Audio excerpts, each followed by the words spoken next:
एक राज्य में एक रानी रहती थी, जिसकी एक विश्वसनीय दासी रोज उसका बिस्तर साफ करती, उसे सुंदरता से सजाती और उस पर सुगंधित इत्र छिड़कती थी। एक दिन दासी के मन में जिज्ञासा जागी, आखिर यह आलीशान बिस्तर कैसा महसूस होता होगा।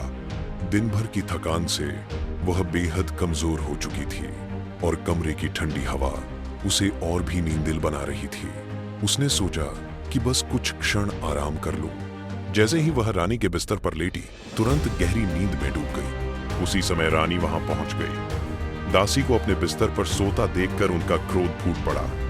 बिना कुछ सुने उन्होंने दासी को कोड़े मारने की कठोर सजा दे दी।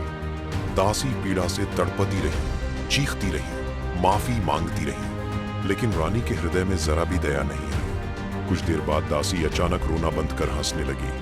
उसकी हंसी सुनकर रानी हैरान भी हुई और क्रोधित भी। रानी ने पूछा, तू दर्द में भी हंस क्यों रही है? दासी ने शांत स्वर में कहा, मैंने तो सिर्फ कुछ पल इस बिस्तर पर लेटने की गलती की थी और मुझे 60 कोड़े मिले। आप तो रोज इस पर सोती हैं। ऊपर वाला आपको कितनी बड़ी सजा देगा, सोचकर मैं हंस रही हूं। यह बात किसी ने एक धनी व्यक्ति सपू साहब को भी सुनाई। उनका हृदय इस कथा से गहराई से हिल गया। उनके मन में वैराग्य जाग उठा और उन्होंने अपना ऐश्वर्य आराम त्याग कर संन्यास का मार्ग अपनाया। आगे चलकर वही सपू साहब खटखटा बाबा के नाम से विख्यात हुए।